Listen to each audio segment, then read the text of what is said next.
Hello beautiful soul! Welcome back to my channel. This is my channel from Japan, Kabayan Capricorn. This reading is for you. Tingnan natin na iyong April 26 to May 2, 2026. Maraming salamat muna sa among subscriber, new subscriber, cross-watcher, at sa mga bagong pasok dyan. Welcome na welcome kayo sa bahay ni Ate Aimee. Salamat din sa naktaba ng puso ninyong mga comments at sa mga nagpa-personal reading. Marami pong salamat. Kung gusto niyo na energy niyo lang talaga, ang gusto niyo makuha natin, all the details is in description below. Pakicheck na lang. Yan, narareading tayo, kunin mo lang sa iyo at itapon ang hindi naman talaga sa iyo. Maring vice versa, energy mo, energy ng person mo, energy ng malapit sa puso mo, nangyayari or mangyayari pala. Use your own intuition, lawakan nyo yung isipan, ano man ang gender mo, ano man ang edad mo. Wala sa baraha ang kapalaran ng tao, kayo pa rin ang makapagpapabago nito. Gawin yung guide, yung mga warnings, hindi yung negative warning yung para magkaroon kayo ng idea, awareness, action, choice of action, decision, mga pwedeng maiwasan, at iba pa. Okay, meron kang Sagittarius, Capricorn, Virgo, Gemini, and Aries. Capricorn. Okay.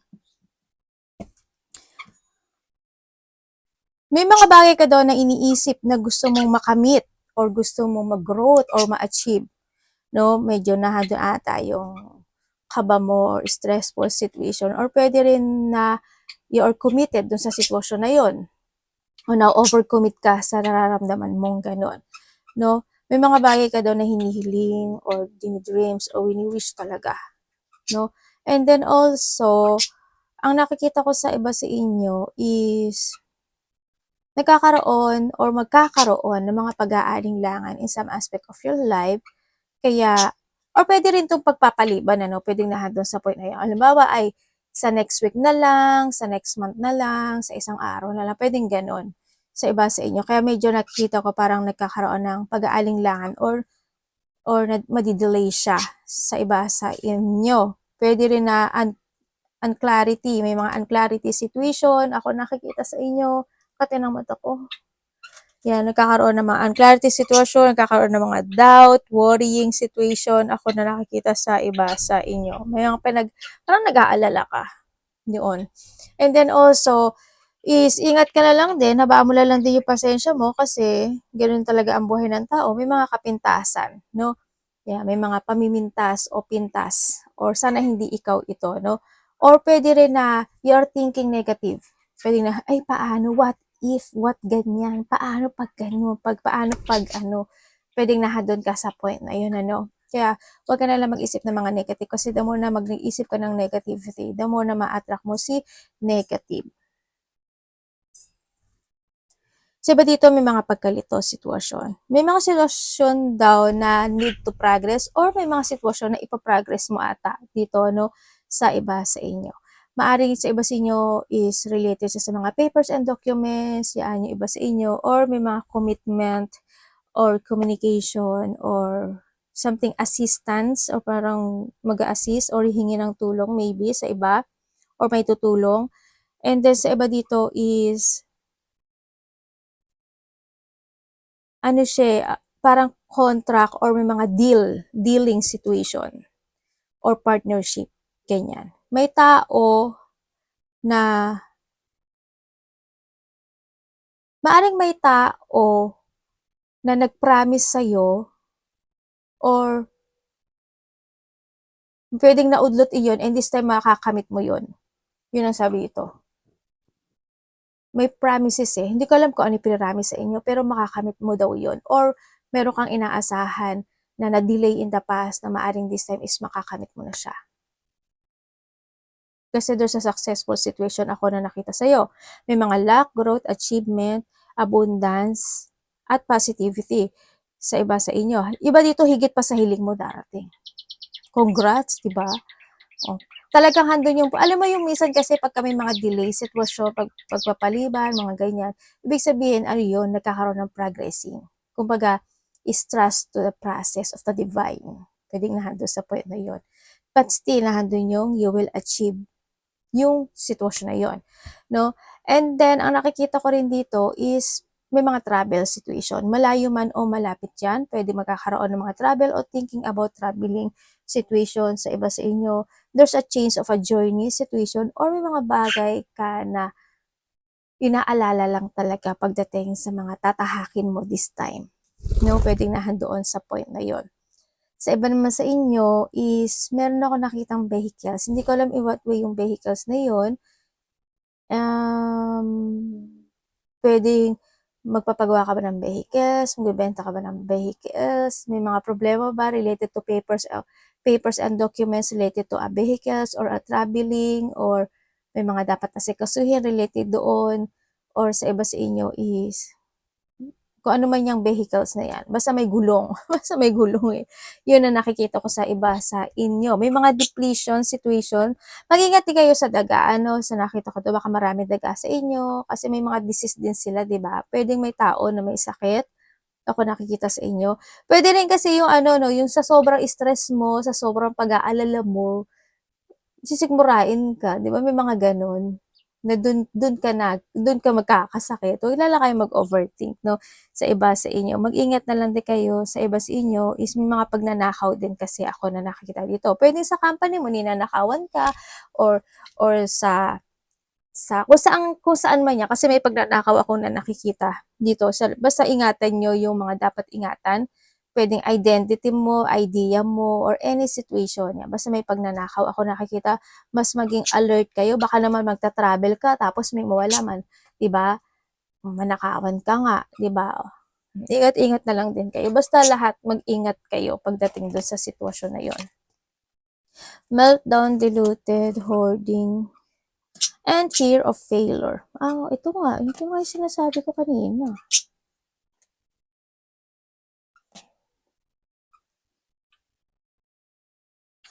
Okay, Capricorn. Dragon, no? Ang dragon pa naman, yan? Enemies yan eh. Ibig sabihin, you have an enemies, Capricorn. No? Ay, teka lang. May basa. Pinupo mo si Mami! May enemies ka, oh. Ibig sabihin, may tao dito na nag-iisip na sana mabigo ka. Or maybe ikaw rin ito, no, na baka yung 'di ba sabi ko kanina, parang what if ganito, ganyan, ganun. May mga what if situation ako na nakakita sa iba sa inyo. And then also is may kinaka-stress ka ata. Mag-ingat na lang kayo with comes sa inyong pera sa nakikita ko sa inyo dito. No? Pwede rin sa trabaho is yun nga tulad ng sabi ko, 'di ba, may mga pagnanakaw, pandaraya, panglilinglang. Pwede rin sa trabaho niyo may ganoon. Yung mga cash flow nyo medyo magkakaroon ata kayo ng trouble, kaya medyo i-handle nyo ng maigi. Yan, pwede rin kasi na marami kayong gagastusin, kaya rin isa rin yun, And then also is, magkakaroon kayo ng mga issue when it comes sa trabaho, sa pera, ganyan. Parang lumalabas palagi yun. Meron ba kayong problema sa pera? O sa trabaho? Yun na nakikita ko. Sa iba sa inyo, kung gusto niyo daw ng bagong trabaho, meron dito. Kasi there's a radical change. So, i-embrace nyo daw. May mga radical change happen sa buhay mo. Embrace mo daw yun, sa nakikita ko sa iyo dito. Sa iba sa inyo is may mga bagay na kailangan nyo mag-meditate or nagme-meditate kayo. Maybe sa iba sa inyo, mag-ingat ka. Tulad ng sabi ko, di ba sabi ko enemies tong si Dragon? Oh, may enemies ka nga. May tao na disloyal dito. Iba dito enemies at work, may mga cheated, pagnanakaw talaga. Tapos iba dito is may mga sitwasyon daw na itatry mo daw muli or gagawin mo siyang muli. Parang nandun sa point na yon.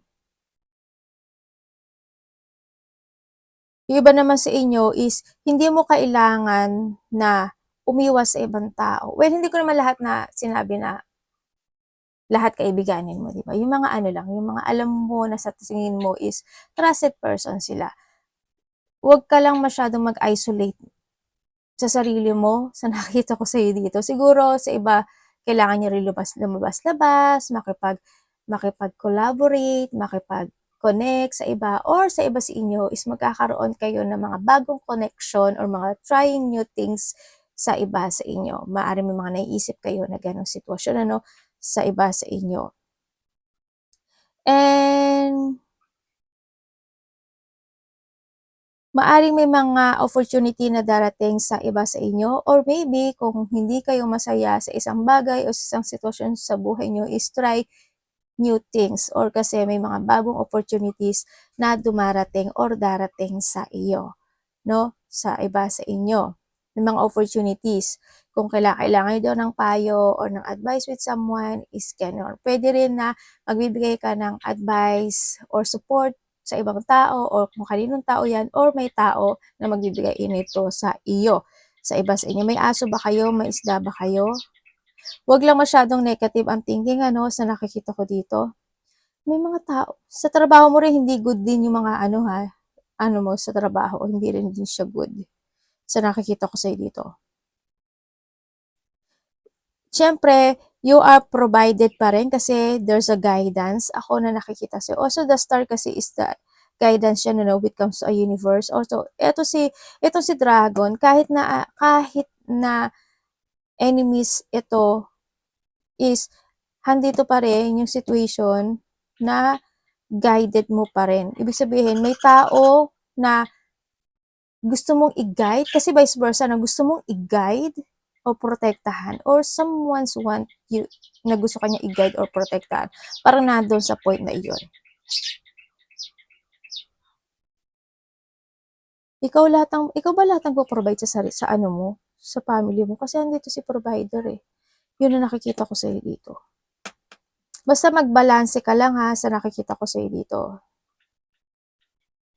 May ipaglalaban ka raw oh, Capricorn. Hindi ko alam in what way. Or may gusto ka talagang ipaglaban. May sasagupain ka ata. Sasagupain. Yun nakikita ko sa iba ah. Tingnan natin. Capricorn. Show me, show me. Show me, show me. Ayun yun. Diba? Capricorn. Sa iba sa inyo is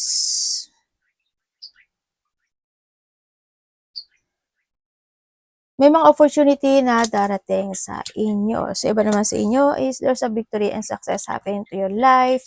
You have the devil. Ang iba naman sa inyo, kung may mga bagay o sitwasyon na na-trap, na-stuck, o na-stagnant ka sa sitwasyon mo, ngayon is mas magiging mabilis ang pagbabago ng buhay mo. Wow! Talaga po, universe? OMG. Yes! Capricorn, congrats ha. Kasi dati sa nakita ko sa'yo dito, alam mo yung nagkakaroon ka ng mga pag-aalinlangan sa sitwasyon, tapos may hinihintay ka, tapos nagkakaroon ka ng thinking, pagpa-progress, or may mga bagay ka ina-analyze. Tapos, it's more on thinking kasi siya. Tapos, hindi siya mangyaring-yari, nadidelay siya. Ngayon, hindi. Magiging mabilis ang mga pagbabago na magaganap sa buhay mo this time. Maraming magbabago, as in, magical itong mangyayari sa'yo this time, ano. Parang hindi ka makakapaniwala, hindi ka panipaniwala ang mga magaganap sa'yo. Yun ang nakikita ko sa ito. Baka pati ikaw sa sarili mo, hindi mo mawari. Paano? Paano ganyan? Eh parang dati, ganyan. Ngayon hindi. As in, maraming opportunities na darating sa iyo, Capricorn. Maraming papasok ng mga opportunities biglaan sa iyo. May mga papasok na pera, kung ano mga opportunities, adventurous, traveling, or mga pagbabagong magaganap sa iba, sa inyo. Di sa miraculous kumbaga rin sa iba, no? Basta hindi siya pangit sa nakikita ko dito. Andito rin yung point na we have the Queen of Cups and the Queen of Cups din. Sa nakita ko, pwedeng same energy ito.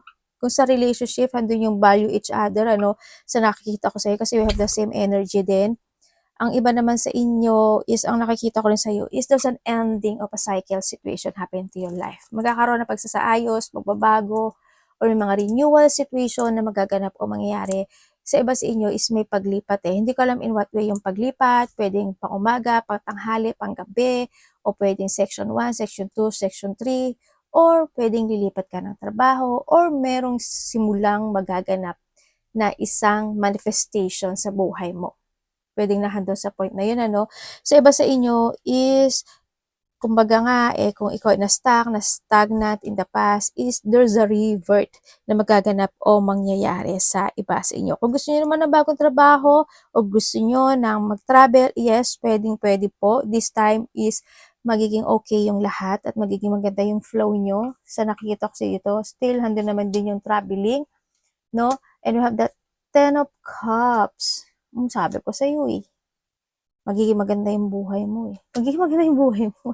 Magiging maganda na yung flow kasi malaki na yung pagbabago magaganap sa buhay mo. Kasi we have the Star and the Star. There's a victory and success happen into your life. So nakikita ko sa iyo dito, may mga bagong project ako nakikita sa iyo, may mga bagong project or proyekto man yan, or may mga success na magaganap. Pagkakaroon din ng mga union ako na nakikita sa iba sa inyo. Magical at talagang magical to You will achieve something no? Maraming oportunidad. May mga ide-daydream, papantasizing ka daw, or, may mga bagay ka rin daw na mabibisyon Ang sinasabi dito, wishful thinking is coming, sa nakikita ko iba sa inyo. Dito, andito na rin yung sitwasyon na may tao na makikipag-communicate sa'yo. Itong tao na makikipag-communicate sa'yo, maaring ito is yung tao sa nakaraan. Maaring nagkaroon kayo ng hindi magandang communication o hindi naging maganda yung connection ninyong dalawa, and then magkakaroon muli kayo ng pag-uusap or magkakaroon muli kayo ng komunikasyon nitong tao na ito sa iba sa inyo. Yun ang nakikita ko sa iba sa inyo, no? Sa iba sa inyo, kasalan to no? O may mga pupuntahan kayo na kasal or may kinasal. Kaya andito na si bagong simula ng buhay. Ang sinasabi dito, pabalik na yung strength mo o may mga problemang matatapos o may mga sitwasyon na magtatapos na talaga. Halimbawa, para mas maintindihan nyo, patapos na ako magpaaral, tapos na ako ng bayad ng utang, tapos na ako sa ganito, tapos na rin ito, ay salamat po. Diba? Nandun na yun sa point na yun. Mag-focus kayo sa inyong mga magiging dreams kasi may mga dreams daw na muli, may mga dreams na naganap in the past na muling mapapanaginipan nyo. Baka may siya, continuation. O kaya may tao ka na na-dream o may nangyari may mga nakitang dream na muli mong makikita. Pwedeng nandun sa point na yun. Yun na nakikita ko sa iba, sa inyo. Mag-ingat ka lang din sa mga bullying situation, May mga time na mananakit yung ulo mo or yung paa mo, sa nakita ko sa'yo dito. Baka overthinking ka lang din, sa nakikita ko dito. Huwag masyado overthinking. Ang nakikita ko sa'yo dito. You need to learn from the past, ang sinasabi dito. Magkakaroon ng mga developments sa ibang aspeto ng buhay mo. Andito rin yung pagiging practical or may mga magiging busy yung iba Yung iba sa inyo naman is may hihingi ng suporta o hihingi ng tulong. Yun na nakikita ko sa iyo dito. Alam mo, inspired ka. Yun na nakikita ko sa iba sa inyo. Sa iba sa inyo is mai-inspired daw kayo. OMG. Kaya pala parang ang lakit ng card ko. Yung iba sa inyo is may inspired daw kayo o may mga hindi ko alam in what way. Iba-iba kasi kayo, no? But nandun yung inspiration na nakikita ko sa iba sa inyo. Congrats sa mga bago opportunity na darating sa buhay mo, May hinihintay ka ba? Iba dito na hinihintay Kung may hinihintay kayo, darating siya. Darating to. Iba dito magiging busy. May mga tulog-tulog din pag may time. Pero magkakaroon daw kayo ng mga dealing, collaboration, partnership. May mga aaralin ka. Hindi ko alam ano yun. Parang hindi ko alam kung i-research mo siya, aralin mo ba siya, or sisiyasatin mo ba siya. May ganun ka daw na gagawin Hindi ko alam in what way sa'yo. Kaya umpisa pa lang parang may mga iniisip ka ng mga bagay-bagay. So nakikita ko sa'yo dito. Yun. Ang iba sa inyo. Wishful thinking, well-wisher is coming. You will become a center of attention. Hindi ko alam in what way, Capricorn. Siguro may mga pupuntahan ka na mataong lugar, ganyan. O kaya may mga recognition, pasasalamat, pagkikilanlan, or achiever to, As in, achieving goal sa iba. Sa iba sa inyo, handin yung pagbabalik ng strength, confidence, and pride. Tsaka yung iba sa inyo is may mananalo. May winning. Sana energy nyo to. Arigato namaste, God bless.